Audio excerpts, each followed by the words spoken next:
Assalamualaikum warahmatullahi wabarakatuh.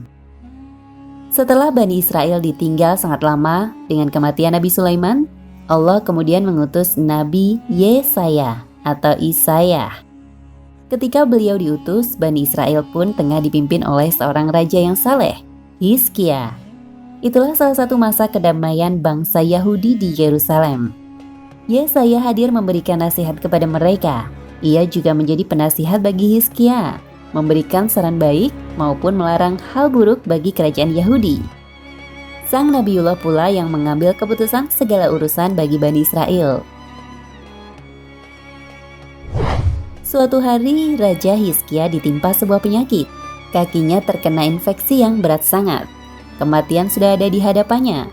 Sementara raja sakit, rombongan pasukan Raja Babilonia, Sanherib, dikabarkan tengah menuju Yerusalem. Mereka bermaksud menyerbu negeri pimpinan Hizkia dengan 6.000 pasukan. Raja Hizkia pun kebingungan. Ia khawatir rakyatnya tewas sia-sia dan negerinya porak-poranda. Namun ia tak dapat melakukan apa-apa dengan penyakit yang tengah dideritanya. Ia pun meminta nasihat kepada Yesaya apa yang harus ia lakukan. Setelah beberapa hari, Yesaya mendapatkan perintah dari Allah agar Hizkia bersedia turun tahta dan mengangkat raja baru sebagai penggantinya untuk menghadapi serangan Babilonia. Pasalnya, takdir ajal telah dekat dengan Hizkia. Dengan berat hati, Yesaya pun mengatakan kepada sang raja. Namun raja dengan lapang menerimanya. Raja Hizkia kemudian segera menghadap kiblat, kemudian menengadahkan tangan berdoa. Dengan hati yang tulus, sang raja memanjatkan doa. Ya Tuhan dari segala Tuhan, ya Raja dari segala Raja, ya Tuhan yang penuh kebaikan dan penyayang, yang tidak tidur dan tidak mengantuk, yang dapat mengalahkan segala sesuatu. Ingatlah hamba-Mu ini atas apa yang telah hamba perbuat bagi bangsa Israel, dan Engkau tentu lebih mengetahuinya. Engkau mengetahui setiap perbuatan hamba dan segala rahasia hamba. Ujar Raja Hizkia menangis, meminta belas kasih dari Allah Ta'ala. Allah pun menjawab doa raja yang saleh itu. Kepada Yesaya, Allah berfirman bahwa Dia sangat senang Hizkia memanjatkan doa kepadanya. Allah pun memperpanjang usia Hizkia hingga 15 tahun lagi. Mendapat wahyu itu, Yesaya pun segera memberikan kabar kepada sang raja dengan gembira. Usai sujud syukur, Yesaya meminta sang raja untuk mengusap kaki yang infeksi dengan sari daun ara. Dengan kehendak Allah, penyakit raja sembuh seketika.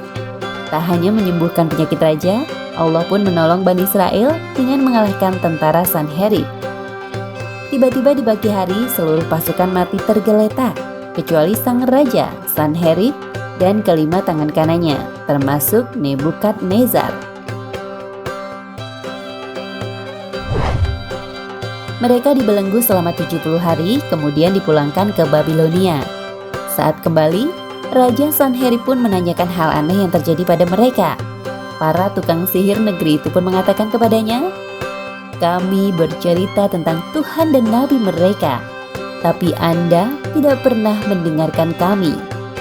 Mereka adalah bangsa yang memiliki Tuhan," ujar para tukang sihir. Sang Raja Babilonia pun kemudian merasa takut akan Allah. Sementara di Yerusalem, setelah perpanjangan usia yang diberikan Allah, Raja Hizkia pun menemui ajalnya. Pasca meninggalnya Hizkia, Yerusalem porak-poranda. Kondisi Bani Israel sangat buruk. Yesaya yang masih hidup di tengah mereka pun tetap mendakwahkan tauhid dan menyeru Bani Israel agar tetap di jalan Allah. Namun salah satu sifat Yahudi adalah menentang para nabi. Meski Yesaya selalu menjadi wali bagi mereka, bangsa Israel justru marah kepadanya. Mereka geram dengan ceramah Yesaya. Mereka pun kemudian memusuhi Nabiullah dan berencana membunuhnya. Hingga suatu hari, Yesaya tengah melewati sebuah pohon.